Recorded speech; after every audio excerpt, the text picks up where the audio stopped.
Nandito tayo ngayon guys sa pastulan ng mga baka. At ito yung baka ko. Ito yung tali niya.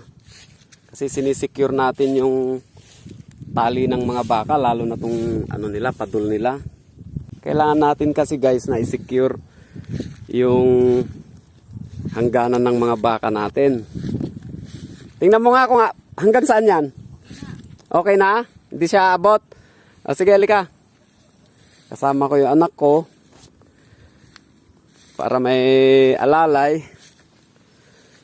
Tingnan natin yung iba nating mga baka. Ngayon naman, itong isang baka natin na to, titingnan natin kung hanggang saan yung hangganan netong baka para hindi sila magpang-abot. Kaya ililipat natin sila ng mga pwesto. Hindi sila iinom ngayon dahil ngayon lang tumigil yung ulan, kaya babad din sila sa tubig. Ganun ang style ng mga baka kapag na anuhan sila. Andyan yung hangganan, tapos dalhin si Pito dyan dun sa hangganan niyang yon. Titingnan natin kung hanggang saan naman tong isa, tsaka ako ililipat ngayon yung niya, padol. Sige. Malayo, no? Malayo. Okay na, malayo. Na lang, secure na lang yung padol na ito. Sige, Pito, doon. Hey.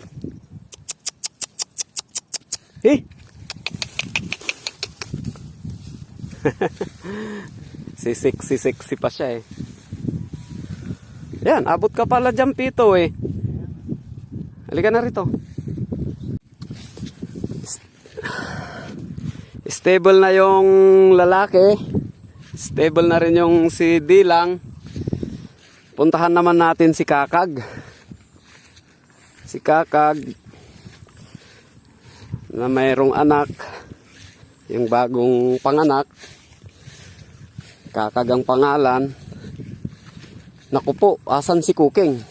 Andun siya. Ala, bakit lie down siya? Hindi ko makita yung mukha niya.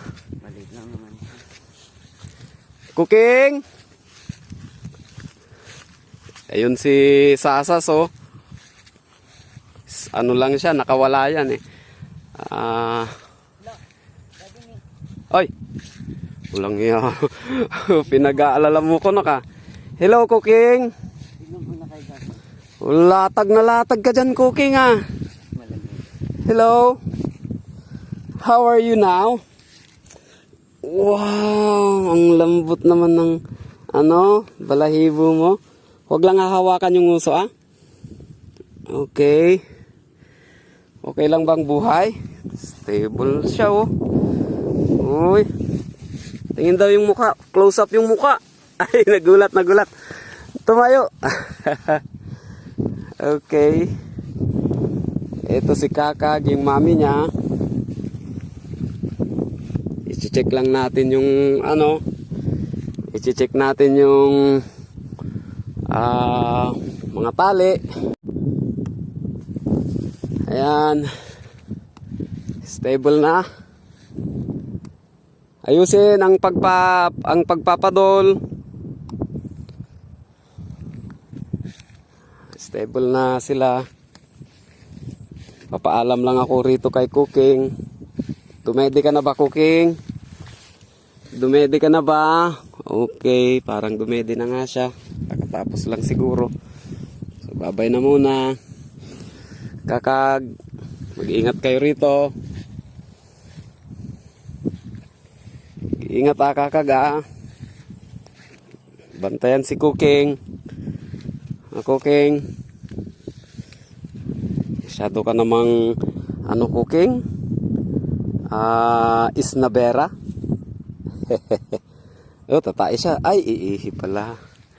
Iihi siya eh. Ito ang Unica hiha namin, si Cooking. Unica hiha. Okay, so babay na. Lapitan naman natin si Sasas. Mukhang nagsiselos. Ayun siya, oh.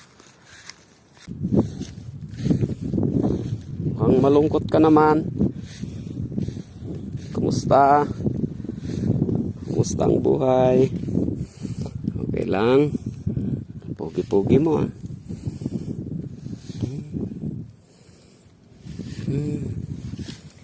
Kamutan. Ano siya? Ang gusto nito, kinakamutan. I-check lang natin yung ano. I-check lang natin. Ayan siya. Okay. Bye-bye na. Uwi na kami. Bukas ulit tayo magkikita. Yung mag-ino. Stable yung mag-ina. Ang sweet nila. Tapos yung isa ka. Yung isa ayun. Kumakain. Tapos yung isa andun. Sa tabi ng anak ko. Anak ko uwi na naman. Ang init daw. Okay, so uwian na muna.